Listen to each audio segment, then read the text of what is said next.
is this really going to add any value to my life? Or is it just going to be something that sits there and I never look at it or care about it? We might just love the style, but the certain color that you want is out of stock, but you might just buy the bag anyway because you just love the style. Or you might just love the color of a bag, but the style is like not exactly what you were looking for, and we sometimes like convince ourselves that that's okay.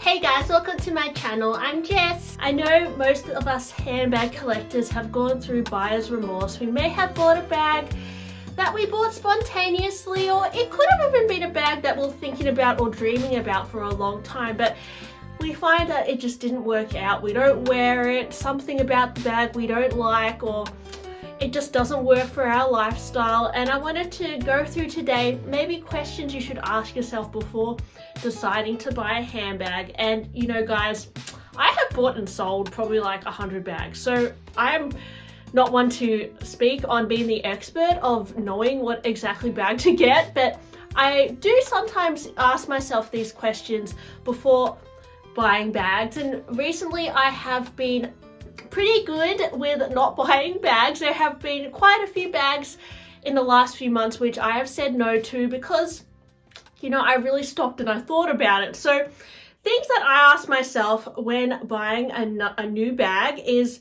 why am I buying the bag? Is it because it's my birthday? Is it that I've saved up just the right amount of money to buy it? Or I feel itchy to buy it? Or I'm feeling sad? Am I feeling happy? How am I really feeling?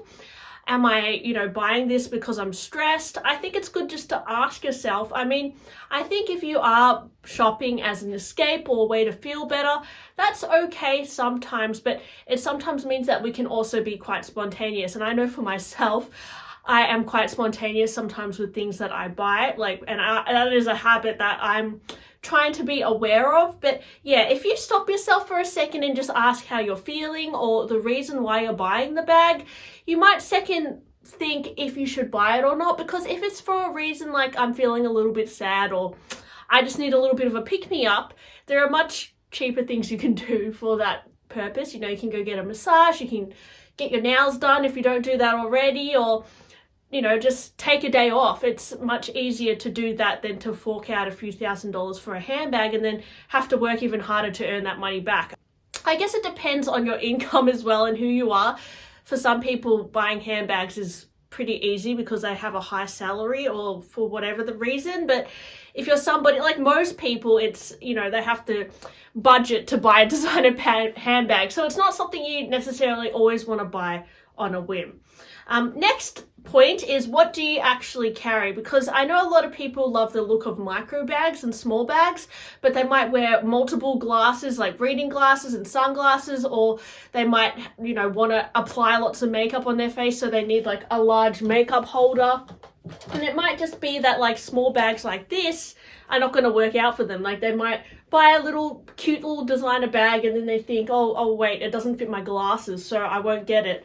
Or the opposite, you know, big bags are currently trending and you might be somebody who only carries like a card holder and a phone. And in that case, you know, even though you want to pull off that big bag trend look, you might be thinking, oh, it's a bit unnecessary for me to get such a huge bag, even though it's currently cool. So do you want to get a bag that fits like exactly what you want? Or, you know, it's good to know what exactly you carry, so you're not like shoving things into a really small bag, or, you know, carrying around a really heavy bag that you actually find quite annoying. Can you deal with heavy bags? Because I know even like small bags, they can have like quite a bit of hardware or like chunky chains, or you know, bigger bags can sometimes have quite a hefty weight to them because of all the leather. Like a Birkin 35 I find is usually much heavier than, you know, maybe something like a Speedy 35, because a Birkin 35 has a lot more leather to it. Whereas if you like the look of just a big bag, you might want to consider getting, you know, something in canvas or something that's a lot more lightweight. Because if you're finding that a bag is hurting your arm and you feel uncomfortable with that, you might not wear it and you might regret buying it. However, you know, I know for myself, I can somewhat tolerate a heavy bag. I don't really mind it. I will do it for fashion. I know a lot of you guys would agree. Sometimes, you know, fashion is pain. You have to put up with things in designer bags to look cute, and, you know, it's good enough. But yeah, there are some people with like, you know, back issues, shoulder issues, and you don't want to wear a really heavy bag. And also for some people, this might be their first designer bag. So if this is your first designer bag, do you want this to be your first designer bag? Because yeah, I think my first designer bag, I can't quite remember what it was, but I remember early on I bought a Mini Speedy HL in multicolor, which was really cute, but yeah, it definitely didn't like fit my daily needs. It was just like a cute little collectible. And for you, designer bags might just be collectibles. You might just want to buy them because you like fashion, and you might, you know, wear a contemporary bag every day, like, you know, something from Kate Spade or Coach, or you might not want to spend designer money on practical bags, which I totally get as well. Like if I go to, like, you know, the beach or the gym or something, I'm not somebody who's going to wear a designer bag.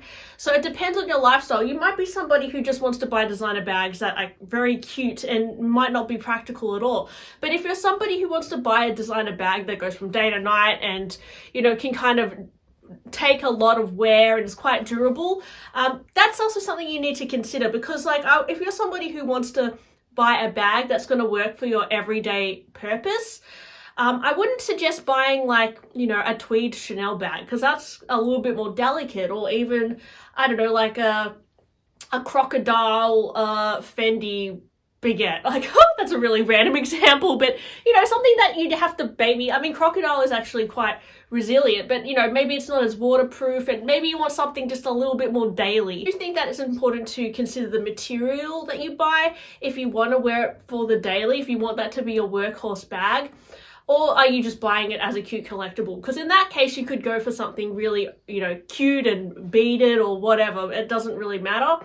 For me, I try to buy bags that are very casual because I'm a casual dresser. And actually, yeah, I find I wear like bags that are like my workhorse bags, I think are like this bag.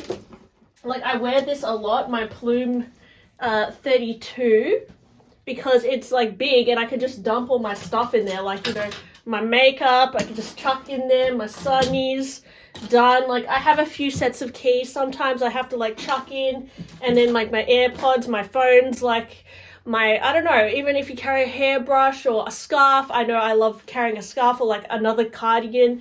That will all fit in here, and that's why I like this size of bag for like my daily use. So that's what I find. Even though this is like not the cutest bag, like it's not like a cute little sequin cute bag, it's like I wanted to buy a designer bag for casual. So yeah, and I love those like fancy evening bags as well, like, you know, that Chanel do, like those Minaudiers and everything. But I would rather invest into bags that I would wear more often than have as like showpieces. But that's just me. Another bag that I use quite a lot is like my Believe 35, which again is like not going to be everyone's favorite bag, but again, it's because it's just like an easy chuck in and go bag. And this bag, I think for some people would be way too heavy, but for me, I actually think it's really useful. And yeah, I don't know, I don't find it too heavy, but I know that some people probably would find this too heavy and they would rather for a daily bag have like a Chanel Mini or something. But for me, Chanel Mini was like way too small. So, you know, sometimes it comes with time and like trial and error to work out what you actually use and what you actually carry and how you dress. For me, I'm still kind of working out my style, but I'm a pretty casual dresser. I like to have like quirky elements to my outfits, like funky scarves or like, you know, cute cartoons on my t-shirt.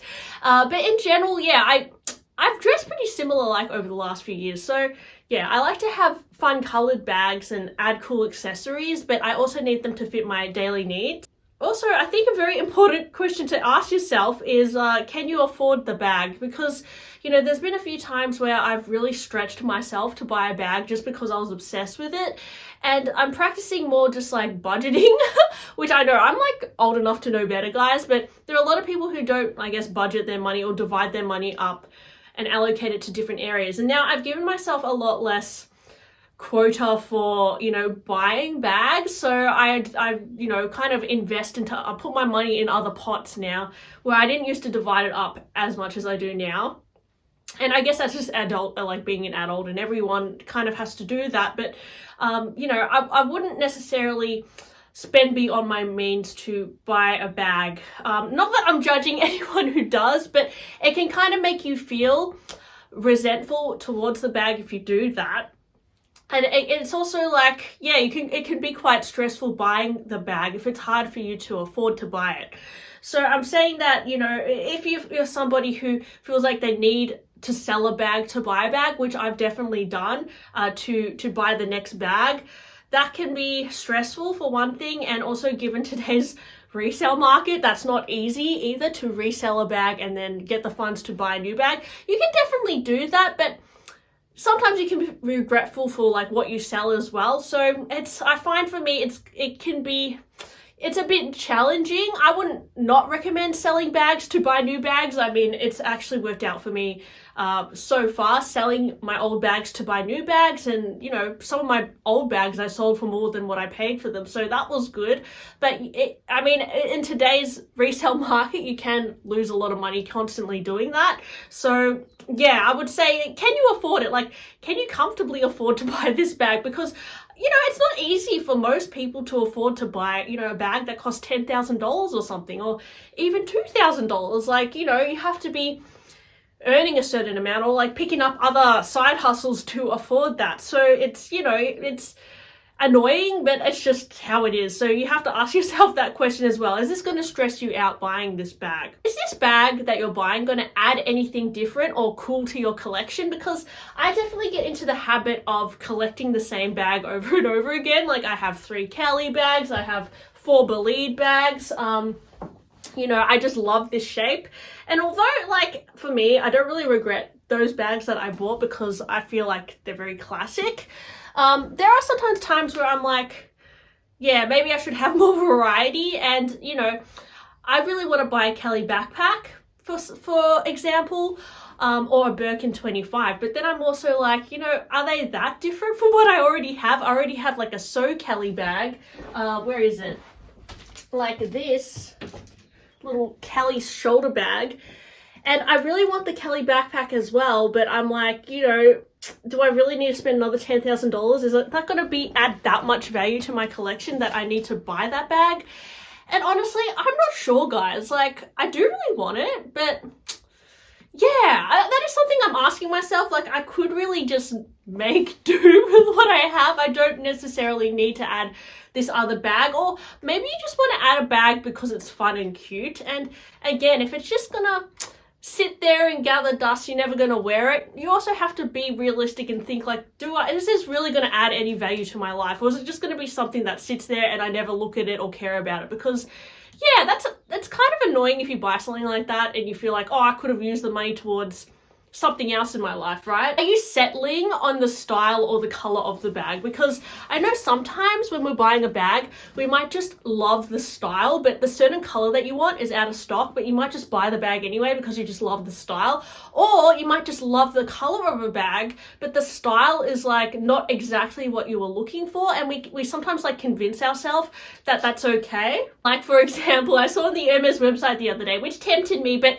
a lot of you guys mentioned that I probably wouldn't have been able to check out anyway because it was like a website glitch, but the Mini Evelyn was on the website in Rose Sakura, and you know, I love Rose Sakura, but Mini Evelyn is like not my favorite bag, and I feel like if I bought that bag, and if I was successful in checking out, I would have been settling with the style. So it was like this style, which I already have, but I just wanted the Rose Sakura, right? So I was settling on the style to have the Rose Sakura, but yeah, I didn't really want it or need it. I just wanted the pink. But, you know, does that mean that I should put that money towards a bag that is like a good color and a good style? So, you know, for example, maybe I should wait to get a Rose Sakura backpack, or even though I've never seen that before, guys, but that's just an example. Or even I'd probably prefer like a pink 2424. I think that would be so cute. You know, something that speaks to me more, that I think I would actually find more practical and useful,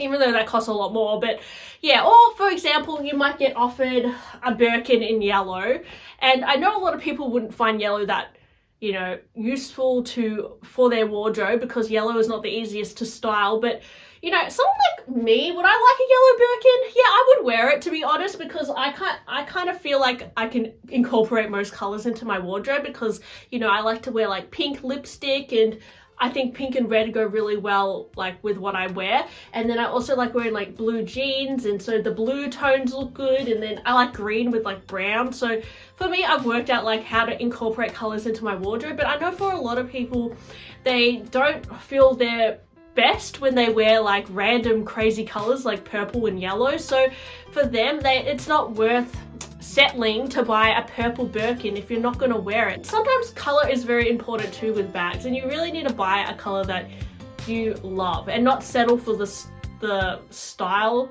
the color, just because you love the style. So yeah, let me know guys if color really matters to you, or yeah, what do you base your bags purchases on? Is it mainly the color? Because yeah, I know for example Saki, all her bags tend to be pink. And so color for her would be very important. And then there are other people who just like have a whole rainbow like me, and I find maybe color is not as important, but it is a deciding factor. Like there's some colors which I love more than others. Yeah, so anyways, thanks for listening to my Barbie video today, and I'll talk to you guys on my next one. Bye!